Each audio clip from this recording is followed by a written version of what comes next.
Good morning, students. I'm Shefali, your chemistry teacher. I welcome back once again in your 12th science class.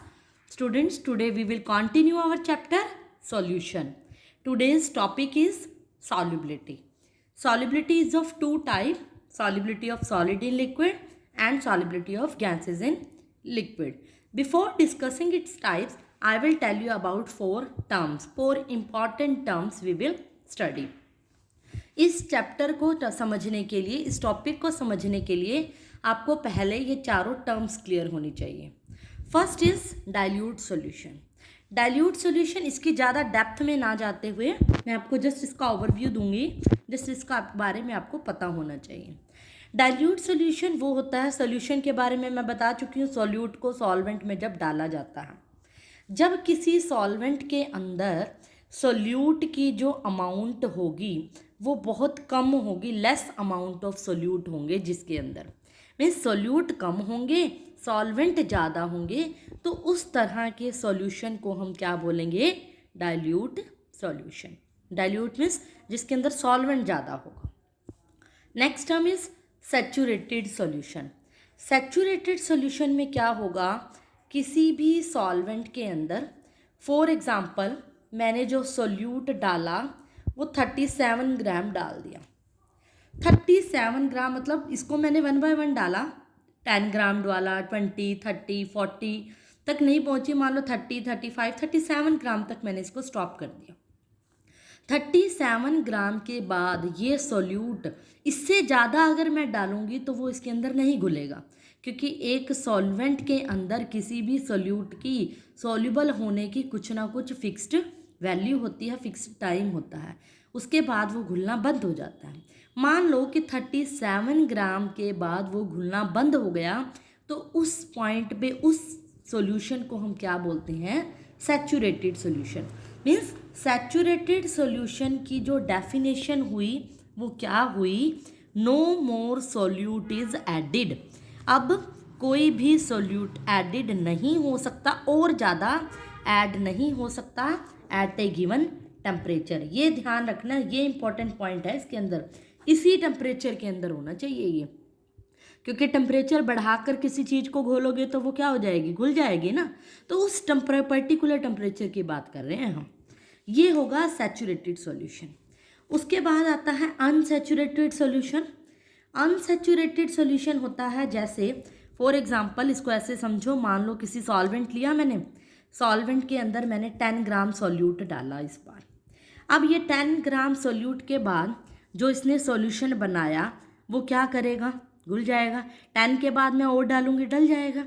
तो ये वाली stage, जब 10 के बाद और भी सॉल्यूट डल सकता है, तब हम इसको क्या बोलते हैं? Unsaturated solution. जिस सैचुरेशन के ये स्टेज पर नहीं आया, 10 के बाद 20 ईजिली घुल रहा है, बड़े ईजिली घुल रहा है, तब हम इसको क्या कहेंगे? Unsaturated solution. उसके बाद लास्ट टर्म जो आती है वो है super saturated solution. Super saturated मतलब सैचुरेटेड का भी सुपर, उससे भी ज़्यादा. अब मैंने आपको कहा था कि सैचुरेटेड कौन सी होती है? जब किसी सॉल्वेंट में इतना सोल्यूट डाला था, मैंने 37 ग्राम डाला था सोल्यूट, इसके बाद तो घुलता ही नहीं था, लेकिन मैंने 37 के बाद भी और डाल दिया 10 ग्राम. अब मुझे पता है इसके पार्टिकल्स इसके बीच के अंदर बाइंड नहीं होंगे, मतलब ये इससे ज़्यादा सोल्यूट इसके अंदर नहीं घुलेगा. तो बाकी वाला जो 37 के बाद 10 ग्राम होगा वो क्या होगा? नीचे बैठ जाएगा, मीन्स इसके अंदर नहीं घुलेगा ना. तो इस स्टेज को हम बोलते हैं सुपर सैचुरेटेड सॉल्यूशन. मीन्स जो एक्स्ट्रा सोल्यूट, मोर सोल्यूट ऐड कर दिया. और वो कब हो सकता है? या फिर ये कह लो कि मैंने टेम्परेचर बढ़ा दिया. जब मैं 37 से ऊपर टेम्परेचर, 37 ग्राम से ऊपर डालना चाह रही हूँ, 10 ग्राम और डालना चाह रही हूँ, तो मुझे इसको डिज़ोल्व करने के लिए टेम्परेचर को बढ़ाना पड़ेगा, तब जाके इसके अंदर सॉल्यूशन बनाएगा ना. तो ये कह लो कि टेम्परेचर बढ़ाने पर जो सोल्यूट की अमाउंट और डाली जाती है वो क्या होगी? वो स्टेज सॉल्यूशन की सुपर सैचुरेटेड सॉल्यूशन होगी. मीन्स इसकी डेफिनेशन क्या हुई? मोर सोल्यूट एडिड. मोर सोल्यूट इसमें ऐड हो जाता है, जैसे उसमें नो मोर सोल्यूट एडिड और इसमें क्या होगा? मोर सोल्यूट एडिड. बाकी इसकी पूरी डेफिनेशन आपको बुक में मिल जाएगी। जस्ट एक समझाने के लिए मैंने इनके चारों के बारे में आपको बता दिया। अब यही वर्ड सैचुरेटेड सॉल्यूशन इस टॉपिक के अंदर यूज़ होंगे, इसीलिए मैंने इन चारों के बारे में आपको बताया है। Now we will come to our topic solubility. Solubility की पहले मैं आपको डेफिनेशन बता देती हूँ कि सॉल्युबिलिटी किसी भी चीज़ का घुलना क्या होता है। किसी भी चीज़ का घुलना, पहले इसकी डेफिनेशन समझो कि maximum amount of solute dissolved in solvent, in a given solvent भी कह सकते हो, in a given solvent at a given temperature. Complete clear cut definition भी आप बुक से लिख सकते हो, बट अंडरस्टैंड करने के लिए इतनी भी इनफ है कि देखो मैक्सिमम अमाउंट ऑफ सोल्यूट, कि मैक्सिमम से मैक्सिमम कितना ज़्यादा आप सोल्यूट डाल सकते हो किसी भी सॉल्वेंट के अंदर। इस सॉल्वेंट के अंदर आपने कितना सोल्यूट डाला, पहले 10 डाला, फिर 10 और डाला, फिर 10 और डाला, ज़्यादा से ज़्यादा आप कितने ग्राम सोल्यूट डाला कि एक सोल्यूशन बन जाएगा, वो उसकी क्या होगी, सॉल्युबिलिटी। किस कंडीशन पर, एट ए गिवन टेम्परेचर। अब आपको इसकी डेफिनेशन अच्छे से क्लियर हो जाएगी क्योंकि मैंने वो चारों टर्म्स आपको समझा दिए। तो maximum amount of solute dissolved in a given solvent at a given temperature is called its solubility. चाहे वो सॉल्युबिलिटी गैसेज इन लिक्विड की है, चाहे वो सॉलिड इन लिक्विड, दोनों के लिए डेफिनेशन सेम होगी, जस्ट लिटिल बिट का डिफरेंस होगा, वर्ड्स का होगा, वो मैं आपको आगे आगे बता दूंगी। ये जो सॉल्युबिलिटी आप कह सकते हो सॉलिड इन लिक्विड के लिए थी। सॉलिड इन लिक्विड का मतलब जिसके अंदर सॉल्यूट क्या होगा, सॉलिड होगा, और लिक्विड क्या होगा, सॉल्वेंट। मीन्स लिक्विड के अंदर सॉलिड को घोला जाएगा। अब सॉलिड ग्राम में अंदर होता है, तो आप यहाँ कह सकते हो मैक्सिमम सॉल्यूट जो अमाउंट होगी सॉल्यूट की वो ग्राम्स में अंदर भी ले सकते हो। डेफिनेशन में ये भी लिख सकते हो कि जो अमाउंट होगी वो ग्राम्स के अंदर होगी एक गिवन सॉल्वेंट के अंदर, एक गिवन टेम्परेचर के अंदर। तो अब फर्स्ट जो टर्म मैंने कहा कि इसके दो टाइप्स हैं, सॉलिड इन लिक्विड और गैसेज इन लिक्विड। इसमें जो इम्पॉर्टेंट है वो सेकेंड टाइप है, ये वाला इम्पॉर्टेंट है, इसको मार्क करते रहा करो। अपने जो नोट्स बनाओगे आप उसके अंदर ये लिख कर रहा करो कि कौन सा इम्पोर्टेंट है। इससे जब आप इसको रीड आउट करते हो तब एग्ज़ाम्स में प्रॉब्लम नहीं होती। ये भी करेंगे बट इम्पॉर्टेंट ये है। पहले हम क्या करेंगे, हमारे जो सिलेबस में हैं वो है फैक्टर्स। इसके फैक्टर्स हम कर रहे हैं फर्स्ट पार्ट के solubility of solid in liquid के अंदर, कि जब सॉलिड को लिक्विड के अंदर घोला जाएगा तो वो किन किन बातों पे डिपेंड करेगा। पहला जो फैक्टर दोनों के लिए ही सेम होगा, दोनों टाइप के लिए, बट उसका फैक्टर का रिजल्ट अलग होगा। फर्स्ट टाइप है nature of solute and solvent. नाम से ही क्लियर हो जाना चाहिए। पहले जब सॉल्युबिलिटी की बात कर रहे हो, जिसको घोल रहे हो, तो पहले ये पता होना चाहिए कि किसको घोल रहे हो और किस में घोल रहे हो, उस पर डिपेंड करेगा ना। तो यही क्या हो गया उसका नेचर, कि सोल्यूट किसको घोल रहे हो और किस में घोल रहे हो वो कैसा है, उसका नेचर कैसा है, that is nature of solute and solvent. इसके लिए क्या नेचर होता है, लाइक डिजॉल्व्स लाइक। बस इतनी सी ही बात आपको समझनी है, like dissolves like. Like dissolves like, जैसे को जैसा, बिल्कुल सही है। जो जैसा होता है उसको वैसा ही पसंद आता है। जो नालायक बच्चा होगा उसको नालायक ही बच्चे पसंद आएंगे, जो इंटेलिजेंट बच्चा होगा उसको इंटेलिजेंट ही पसंद आएंगे। ऐसा ही होता है। मीन्स जो जैसा होता है उसको वैसा ही पसंद आता है। ऐसा ही केमिस्ट्री में होता है कि पोलर जो होते हैं, पोलर जो कंपाउंड्स होते हैं वो क्या करते हैं, डिजॉल्व्स पोलर, और जो नॉन पोलर होते हैं वो डिजॉल्व्स करते हैं नॉन पोलर को ही। मीन्स एग्जाम्पल पोलर से आप सभी समझते हो, +1 में इसकी बड़ी डिटेल में स्टडी की है, मैंने बताया था आपको पोलर और नॉन पोलर के बारे में, कि अगर मान लो कोई पोलर कंपाउंड होगा, मान लो पोलर का मैं एग्जांपल दे दूं, जैसे NaCl हो गया, साल्ट की बात करें, वो किस में डिजोल्व होगा, पोलर सॉल्वेंट के अंदर ही होगा। पोलर सॉल्वेंट मीन्स वाटर के अंदर ही होगा। वो इनसॉल्युबल होगा नॉन पोलर के अंदर। मतलब जो नॉन पोलर होते हैं वो कौन से होते हैं, ये इसके अंदर क्या होगा, डिजॉल्व होगा, और नॉन पोलर जैसे कोई भी बेंजीन हो गया, इथेनॉल हो गया, अल्कोहल हो गया, कोई भी, वो इसके अंदर क्या होगा, इसके अंदर नॉन सॉल्यूबल होगा। और इसी तरह अगर मैं कोई नॉन पोलर सोल्यूट ले लूँ, नॉन पोलर सोल्यूट का मतलब कोई भी सोल्यूट हो सकता है, जैसे कोई भी कंपाउंड्स नॉन पोलर का एग्जांपल जैसे नेफ्थलीन हो गया, एंथ्रासीन हो गया, ये सब आपने +1 में पढ़े हुए हैं। ये सब क्या होते हैं, नॉन पोलर। एंथ्रासीन ये क्या है, डिजॉल्व किसमें होंगे, नॉन पोलर के अंदर ही, मीन्स किसके अंदर होंगे, ये बेंजीन के अंदर ही, इथेनॉल के अंदर ही डिजॉल्व होंगे। ये वाटर के अंदर क्या होंगे, नॉन सॉल्युबल होंगे, उसके अंदर सॉल्युबल नहीं होंगे।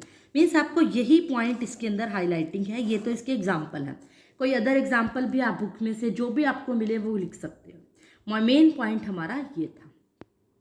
तो नेक्स्ट फैक्टर जो है हमारा सॉल्युबिलिटी का, वो है हमारा टेम्परेचर।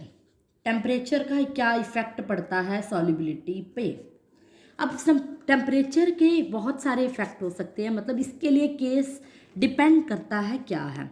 इसको मैं बड़े इजी वे में बताऊंगी, केसेस बनाकर, case 1, case 2 and case 3। Case 1 मतलब टेम्परेचर पे डिपेंड कर रहा है कि रिएक्शन पे डिपेंड कर रहा है कि डेल्टा एच क्या है, पॉजिटिव है या फिर डेल्टा एच क्या है, नेगेटिव है।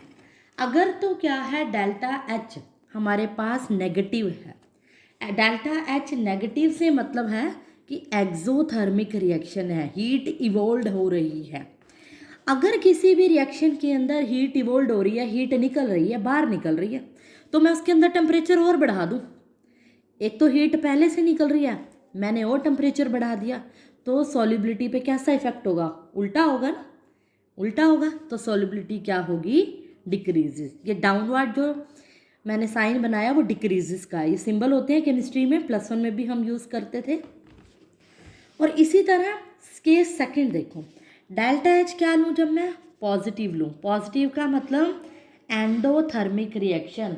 एंडोथर्मिक रिएक्शन में क्या होती है, हीट एब्जॉर्ब होती है, मतलब हीट को ज़रूरत होती है, हीट की ज़रूरत होती है। तो मैं टेम्परेचर बढ़ाऊंगी तो हीट ले लेगा, हीट लेगा तो इफेक्ट कैसा होगा, पॉजिटिव डायरेक्शन में, मीन्स सॉल्युबिलिटी क्या होगी, increase. Means solubility increases with increase in temperature in case of endothermic reaction. Clear हो रहा होगा आपको। और इसी तरह केस थर्ड, इसमें क्या इफेक्ट शो करता है, जो सॉल्युबिलिटी कैसा बिहेवियर शो करती है, इर्रेगुलर बिहेवियर शो करती है। इर्रेगुलर का मतलब टेम्परेचर बढ़ाने से पहले सॉल्युबिलिटी इंक्रीज होती है, फिर डिक्रीज होती है। इस स्टेज पे जिस टेम्परेचर पर सॉल्युबिलिटी डिक्रीज होना शुरू हो जाती है, इस टेम्परेचर को हम बोलते हैं ट्रांजिशन टेम्परेचर। एक टर्म आई थी +1 क्लास में, ट्रांजिशन स्टेट, तो वो भी ऐसी ही थी, आपको याद हो, प्रीवियस आप बुक में से देख सकते हो, प्रीवियस जो आपके लेक्चर हैं +1 के, उसमें से भी आप क्लियर कर सकते हो। ट्रांजिशन टेम्परेचर एक्चुअल में इसमें सॉल्युबिलिटी के केस में मैं आपको बता देती हूँ 32.8 डिग्री सेल्सियस होता है। ये 32.4 डिग्री सेल्सियस भी हो सकता है किसी बुक में, मतलब ये तो एक डाटा है, एक्सपेरिमेंटल डाटा है, इसको याद रखने की आपको ज़रूरत नहीं है, समझाने के लिए है ये सिर्फ, कि सॉल्युबिलिटी इसमें फर्स्टली इंक्रीज होती है एंड देन डिक्रीज। क्या होता है एक्चुअल में, जब हम सोल्यूट को डालते हैं सॉल्वेंट में घुल जाता है और वो डिसॉल्व हो जाता है। एक टाइम पे क्या आता है, जब हम सोल्यूट को डाल रहे हैं सॉल्वेंट के अंदर, तो वो क्या होता है, उसके क्रिस्टल बनने लग जाते हैं, उसके गुच्छे से बनने लग जाते हैं, मतलब सॉल्युबिलिटी घटने लग जाती है। तो उस टाइम पे क्या कहेंगे, इर्रेगुलर ट्रेंड शो कर रहा है। तो इसके एग्जांपल ऐसा किस केस में होता है, ये जो मेनली इर्रेगुलर जो ट्रेंड शो करता है वो होता है सोडियम सल्फेट डेकाहाइड्रेट के केस में। इसके और भी बहुत सारे एग्जाम्पल हैं, ये बुक में से कोई भी लिख सकते हो, जस्ट एक कंपाउंड्स हैं, इनको याद रखना पड़ता है आपको, बस हमें कंसेप्ट क्लियर होना चाहिए। इसके लिए जो एग्जाम्पल्स होते हैं, मीन्स सॉल्युबिलिटी जब इंक्रीज होती है विद इंक्रीज इन टेम्परेचर, वो भी अपने एग्जाम्पल हैं, डिक्रीजेस के भी एग्जाम्पल हैं। इंक्रीज जब होती है मीन्स एक्सोथर्मिक केस में, तब जो एग्जाम्पल हैं वो KCl, NaCl, NaNO3, ये सब इसके एग्जाम्पल हैं। और सॉल्युबिलिटी जब डिक्रीज होती है तो वो होती है लिथियम सल्फेट ले सकते हो आप, लिथियम कार्बोनेट ले सकते हो, कोई भी इसके एग्जाम्पल आप ले सकते हो। ये तो सब इसके एग्जाम्पल्स थे। तो ये था second factor temperature. And third factor is pressure. Pressure का क्या इफेक्ट, अब प्रेशर हमें +1 क्लास में पढ़ा था, मेनली इफेक्ट इसका गैसेस के ऊपर होता है, लेकिन यहाँ पर किसकी बात कर रहे हैं हम, सॉलिड इन लिक्विड। ना तो प्रेशर का सॉलिड पे फर्क होता है और ना ही लिक्विड पे फर्क होता है, इसीलिए हम प्रेशर क्या कहेंगे, इसीलिए it has a very little effect, या फिर कह लो no effect, very little effect, इसका बहुत ही कम इफेक्ट होता है ऑन द सॉल्युबिलिटी। क्यों, क्या कहोगे, क्यों, बिकॉज क्योंकि जो सॉलिड्स हैं एंड लिक्विड्स हैं वो क्या हैं, हाईली इनकम्प्रेसिबल हैं, सिर्फ कंप्रेसिबल चीज़ों पर ही इसका इफेक्ट पड़ता है, ये क्या है, हाईली इनकम्प्रेसिबल है। तो अगला जो सॉल्युबिलिटी का जो पार्ट है हमारा वो क्या है, solubility of gases in liquid. अगर आपको ये समझ आ गया तो सेकंड पार्ट भी बड़ा इजीली समझ आ जाएगा। गैसेस इन लिक्विड में हम क्या करेंगे, मीन्स गैसेस हमारे इस केस में क्या होगा, गैस क्या होगी, सॉल्यूट, और लिक्विड क्या होगा इस केस में, सॉल्वेंट। डेफिनेशन बिल्कुल वही कि किसी भी अमाउंट की, पर्टिकुलर अमाउंट ऑफ गैस की, गैस का क्या होता है, हमेशा अमाउंट नहीं होती, वॉल्यूम होता है, तो इसीलिए इसकी डेफिनेशन बन जाएगी कि मैक्सिमम अमाउंट ऑफ वॉल्यूम, किसी भी पर्टिकुलर जो होगा, वॉल्यूम ऑफ गैस लिख सकते हो आप, कि वॉल्यूम ऑफ गैस जो डिजॉल्व्ड होगा इन पर्टिकुलर सॉल्वेंट के अंदर, वो क्या होगा, एक eight a given temperature. Definition बिल्कुल सेम है। अब मैं इस चीज़ को दोबारा एक्सप्लेन नहीं करूँगी क्योंकि सॉल्युबिलिटी मैं बता चुकी हूँ कि कितना सोल्यूट कितने सॉल्वेंट के अंदर घुलेगा एट ए मैक्सिमम अमाउंट, वही मैक्सिमम अमाउंट उसकी सॉल्युबिलिटी होगी। अगर उसमें सोल्यूट घोला जा रहा है तो सोल्यूट ले लो, अगर सोल्यूट अगर सॉलिड है तो सॉलिड ले लो, गैसेस है तो गैसेस ले सकते हो आप। तो अब इसके हमने क्या पढ़ने हैं, फैक्टर्स। फैक्टर्स में जो फर्स्ट फैक्टर सेम उसी की तरह, nature of solute and solvent and solute के नेचर पे डिपेंड कर रहा है। अब इसमें क्योंकि जिक्र किसका है, सोल्यूट कौन है, गैसेस है, तो गैसेस के नेचर पे डिपेंड करता है, उसकी रिएक्टिविटी पे डिपेंड करता है। तो गैसेस की केमिकल रिएक्टिविटी पे डिपेंड करता है कि वो रिएक्ट कैसी करेगी। केमिकल रिएक्टिविटी पे डिपेंड्स, मैं हिंट लिख लेती हूँ कि डिपेंड कर रहा है कि हर गैस का अलग अलग नेचर होता है, या फिर पहले ये बात भी लिख सकते हो आप, different gases have different behaviour. अलग अलग गैस का अलग अलग बिहेवियर होता है। हो सकता है कोई गैस किसी पर्टिकुलर सॉल्वेंट में डिसॉल्व करे और कोई ना करे, इसीलिए हम कुछ नहीं कह सकते कि कोई किस में करेगा। फॉर एग्जाम्पल, मैं आप एग्जाम्पल के थ्रू लिख सकती हो, अगर एग्जाम में पूछ लिया जाए, मान लो कोई भी गैसेस है जैसे हाइड्रोजन, ऑक्सीजन, नाइट्रोजन, ये जो गैसेस होती हैं वो डिसॉल्व होती हैं वाटर में इन स्मॉल लेस अमाउंट के अंदर डिसॉल्व होती हैं। लेकिन अगर इन गैसेस को मैं किसी सॉल्वेंट के अंदर ले लूँ, ऑर्गेनिक सॉल्वेंट के अंदर ले लूँ, बट ऑर्गेनिक सॉल्वेंट के अंदर ये क्या होंगी, मोर अमाउंट में सॉल्युबल होगी। तो डिपेंड कर रहा है गैसेस पे। वही गैस वाटर के अंदर लेस अमाउंट में सॉल्युबल है और ऑर्गेनिक सॉल्वेंट के अंदर मोर अमाउंट में सॉल्युबल है।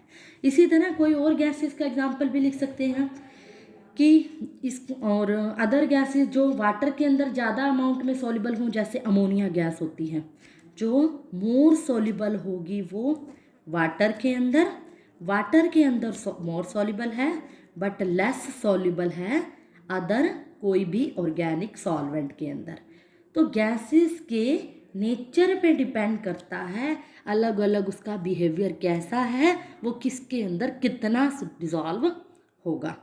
तो हर गैस, जैसे हमने ये पढ़ा इस टॉपिक के अंदर, solubility of gases in liquid के अंदर गैस तो सॉल्युबल होती ही हैं। जैसे हम इसके एग्जाम्पल भी हम कह सकते हैं कि ऐसे कौन से एग्जाम्पल हैं जिसके अंदर गैस लिक्विड के अंदर, स्टार्टिंग में आप डेफिनेशन में ये भी बता सकते हो कि कौन से एग्जाम्पल हैं जिसमें गैस लिक्विड के अंदर डिसॉल्व हो रही है।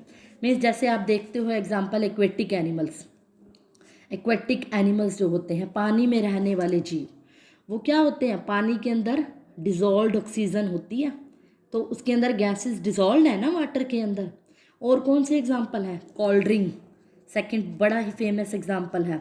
इससे तो हम पूरी फिजिकल केमिस्ट्री की स्टडी कर लेते हैं कोल्ड ड्रिंक के एग्जांपल से। आगे आगे मैं आपको बताऊंगी कि कोल्ड ड्रिंक के अंदर क्या होती है, कोई गैस ही तो डिज़ोल्व होती है पानी किसी सॉल्वेंट के अंदर, और वो जो हम पीते हैं। तो गैस किसके अंदर डिज़ोल्व है, लिक्विड के अंदर। तो ये किसके टाइप हैं, गैस इज इन लिक्विड के अंदर। ये तो था first factor, nature of solute and solvent. जो सेकेंड फैक्टर है वो है हमारा टेम्परेचर।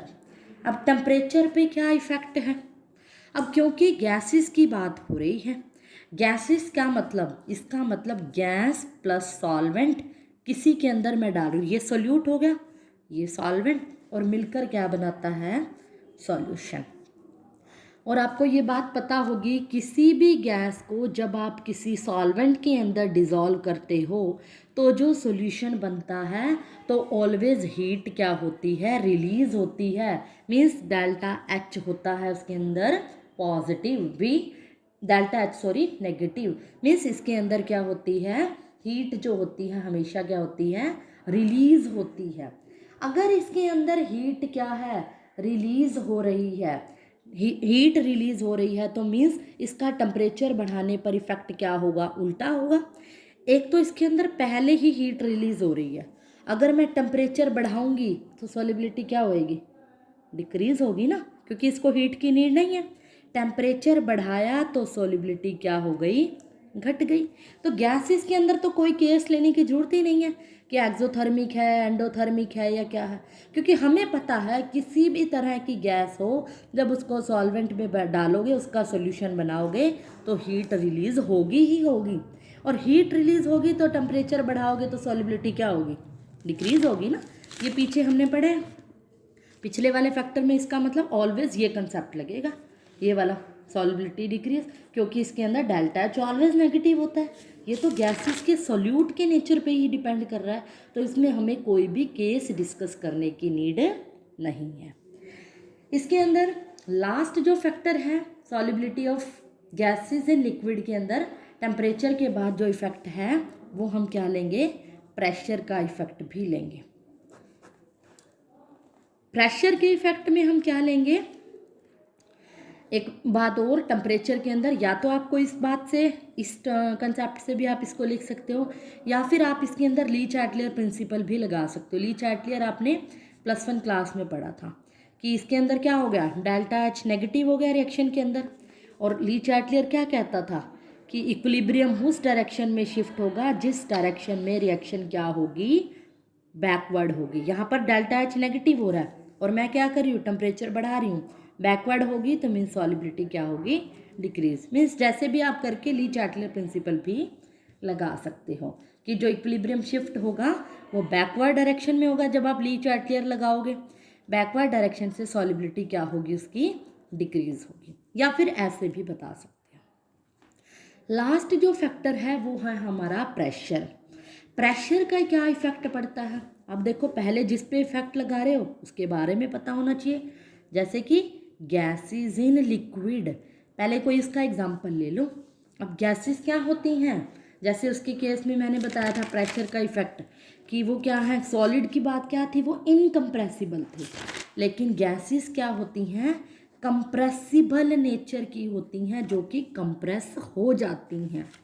कंप्रेस से मतलब कि कोई भी सॉल्वेंट लिया मैंने, ये मान लो सॉल्वेंट है, उसके अंदर मैंने सॉल्यूट डाला, सॉल्यूट लगाकर मैंने यहाँ कोई पिस्टन लगा दिया। पिस्टन मैंने क्यों लगाया, क्योंकि प्रेशर लगाना है। अब जैसे ही मैं यहाँ पर पिस्टन लगाऊंगी, इसको दबाऊंगी, नीचे की तरफ दबाऊंगी, तो ये गैस क्या होती जाएगी, कंप्रेस होती जाएगी और ज़्यादा सॉल्युबल होती जाएगी। जैसे कौन सा एग्जाम्पल है इसका, मैंने बताया था प्रेशर के अंदर हम कोल्ड ड्रिंक का एग्जाम्पल, मेनली गैसेस के जब प्रेशर की बात हो ना, कोल्ड ड्रिंक के एग्जाम्पल से इसको स्टडी किया करो, बहुत सारे कंसेप्ट आपको नज़र आएंगे। अब कोल्ड ड्रिंक के अंदर क्या होता है, जैसे ही कोल्ड ड्रिंक का ढक्कन आप खोलते हो तो गैस बाहर, और जैसे ही ढक्कन टाइट करते हो तो गैस अंदर कंप्रेस्ड हो जाती है। मीन्स ढक्कन टाइट करने का मतलब क्या हुआ, प्रेशर का बढ़ाना। प्रेशर बढ़ाया तो सॉल्युबिलिटी क्या हो गई, बढ़ गई ना। तो क्या होगा, हम क्या कहेंगे, with increase in pressure solubility क्या होगी, इंक्रीजेज। तो यहाँ पर भी कोई पर्टिकुलर केस लेने की ज़रूरत नहीं है, क्योंकि हमें पता है हम सोल्यूट कौन ले रहे हैं, यहाँ गैस ले रहे हैं। गैस जैसी भी हो उसको आप प्रेशर दोगे वो ज़्यादा घुलनी शुरू हो जाएगी, डिज़ोल्व होनी शुरू हो जाएगी। इसीलिए हम क्या कहेंगे, with increase in pressure solubility increases. इसके अंदर जो प्रेशर वाला कंसेप्ट है, फैक्टर है, वेरी वेरी इंपॉर्टेंट है। इसको बड़े अच्छे से समझना, इसके एग्जाम्पल को, इसके कंसेप्ट को, क्योंकि इसी से रिलेटेड, इसी कंसेप्ट से रिलेटेड मैं अगला टॉपिक पढ़ाऊंगी जो कि है हमारा हेनरी लॉ। उसका नाम बता रही हूँ सिर्फ, वो इसी कंसेप्ट से रिलेटेड है।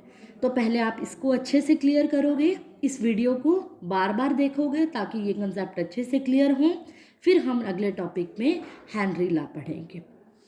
Thank you, that's all for today.